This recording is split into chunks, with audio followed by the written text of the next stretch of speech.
यह एक ऐसी स्त्री की दर्द भरी कहानी है जिसकी शादी एक ऐसे पुरुष से होती है जो अपनी माँ, भाई और बहनों से अत्यधिक प्रेम करता है, लेकिन अपनी पत्नी की भावनाओं को नजरअंदाज करता है। ये कहानी प्रेम, त्याग और संघर्ष से भरी हुई होगी। नीता एक सीधी सादी, संस्कारी और समझदार लड़की थी।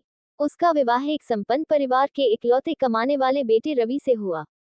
रवि अपने माता पिता, भाई बहनों से अत्यधिक प्रेम करता था, जो एक अच्छी बात थी, लेकिन ये प्रेम इतना अधिक था कि वह अपनी पत्नी के प्रति अपने कर्तव्यों को भूलने लगा। शादी के शुरुआती दिन अच्छे थे, लेकिन जैसे जैसे समय बीतता गया, नीता ने महसूस किया कि उसके जीवन में प्यार और सम्मान की कमी हो रही है। उसकी स्थिति एक ऐसी बहू की तरह थी, जो सिर्फ घर के कामों के लिए लाई गई थी। शुरुआती खुशियां और बढ़ता अकेलापन।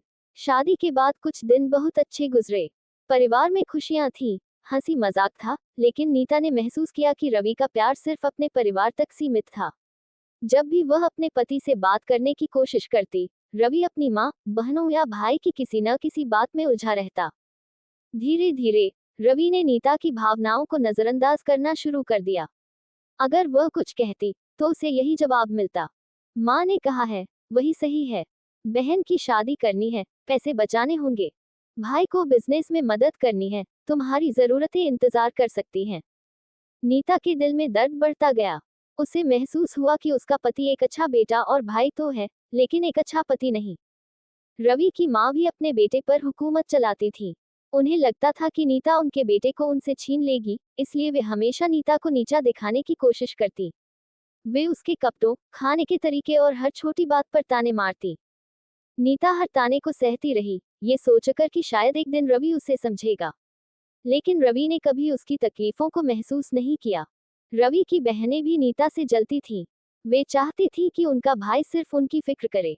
जब भी नीता ने पति से अपने मन की बात कही, तो रवि ने उसे चुप करा दिया। तुम छोटी छोटी बातों पर क्यों रोती हो? मेरा परिवार मेरी जिम्मेदारी है। नीता समझ गई कि इस घर में उसकी कोई जगह नहीं है। समय बीतता गया, और नीता हर दर्द सहती रही। लेकिन हर इंसान की सहन शक्ति की एक सीमा होती है। एक दिन, जब रवि ने अपनी बहन की शादी के लिए नीता के गहने बेचने की बात कही, तो नीता का दिल टूट गया। उसने कहा, मैंने तुम्हारे लिए अपना सब कुछ छोड़ दिया, लेकिन तुमने मुझे कभी अपनाया ही नहीं।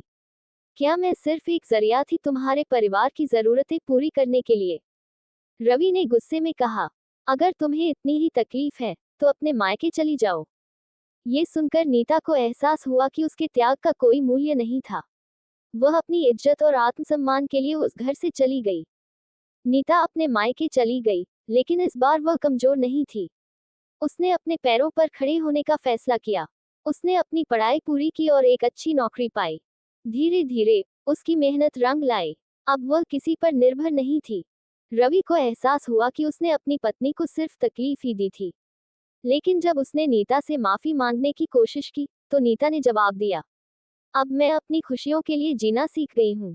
ये कहानी उन महिलाओं के लिए एक प्रेरणा है, जो शादी के बाद अपने पति से सिर्फ उपेक्षा ही पाती हैं। प्यार का मतलब त्याग और समझौता जरूर होता है, लेकिन अगर रिश्ता एक तरफा हो, तो खुद को खोने से बेहतर है कि अपनी पहचान बनाई जाए। प्यार अगर सम्मान न दे, तो वह प्यार नहीं, एक बंधन बन जाता है। ऐसी ही और कहानियाँ सुनने के लिए मेरे चैनल को सब्सक्राइब करना ना भूलें।